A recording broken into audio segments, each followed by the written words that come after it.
Ako si Francis Riudique at narito ang mga napapanahog balita. Nitong Huwebes ay nagpulong sa Diliman, Quezon City ang Department of Agriculture o DA at Department of Trade and Industry o DTI upang tugunan ang issue sa presyo ng bigas, supply at branding. Tinalakay sa pulong ang mga solusyon upang matiyak na ang bigas ay manatiling accessible at abot-kaya dahil isa ito sa pangunahing pagkaing binibili ng mga Pilipino. Isa rin sa kanilang tutugunan ang strategic positioning ng bigas sa lokal at pandaigdigang merkado upang magkaroon ng seguridad sa pagkain at matulungang lumago ang ekonomiya ng bansa.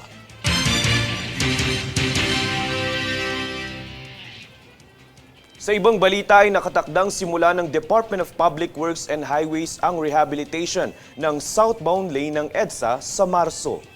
Partikular na roadworks na gagawin ng DPWH ay ang pagsasaayos sa mga kanal. Kasama rin dito ang pag-repair sa mga lubak-lubak na mga kalsada. Ayon sa MMDA, bagamat magdudulot ito ng pagbigat sa trapiko, sakripisyo umano ito para sa mas magaan at smooth na kalsada para sa mga motorista.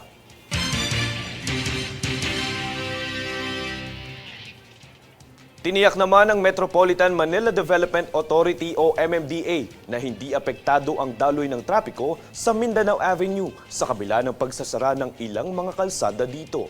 Paliwanag ng MMDA, hindi naman nabawasan ang bilang ng lanes sa kalsada. Gumawa lang aniya ang DOTR ng diversion roads para manatiling 4 lanes sa magkabilang kalsada.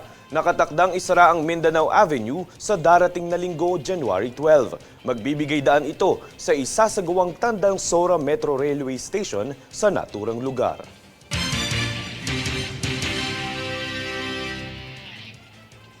Kami ang boses ng pagbabago. Ako si Francis Riudique at ito ang News Force.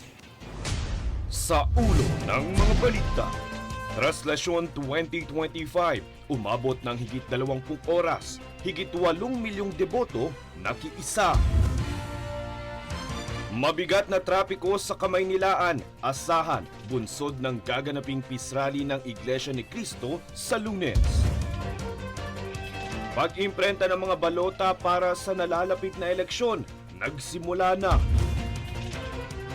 Utang ng Pilipinas pumalo sa mahigit 16 trillion pesos. MMFF 2024 extended hanggang January 14.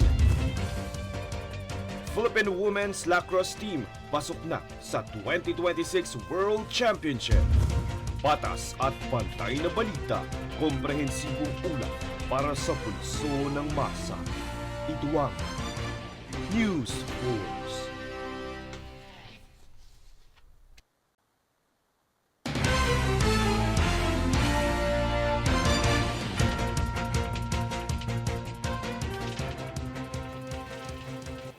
Ako si Francis Riudique at narito ang mga napapanahong balita.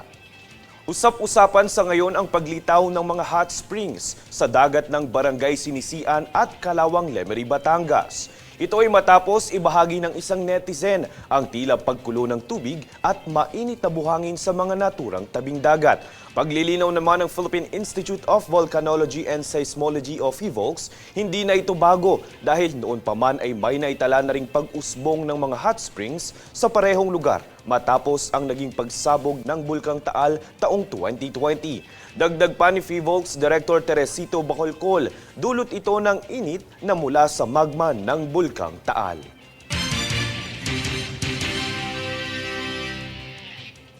Samantala, tila walang naitalang major untoward incident ang Philippine National Police o PNP sa naganap na traslasyon kaya't itinuring ito ng ahensya bilang mapayapang pagdiriwang. Nakatanggap naman ng papuri ang kapulisan mula sa hepe nito na si PNP Chief General Romel Francisco Marbil.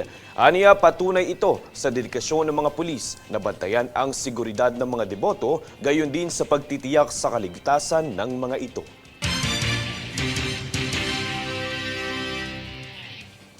Patuloy naman ang pagkilos ng Department of Social Welfare and Development o DSWD sa pamamahagi ng sapat na tulong para sa mga apektado ng kamakailang pagsabog ng Bulkang Kanlaon. Base sa huling datos na ibinahagi ng DSWD ay umabot na sa higit 65,000 family food packs o FFPs ang naipamahagi ng kagawaran. Nagpapatuloy din ang prepositioning ng food packs upang maging handa sa oras ng sakuna o kalamidad.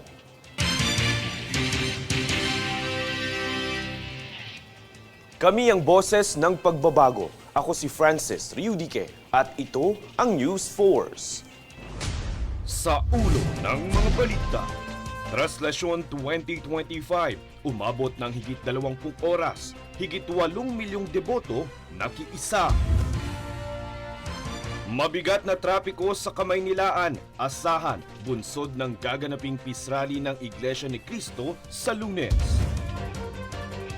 Pag-imprenta ng mga balota para sa nalalapit na eleksyon, nagsimula na.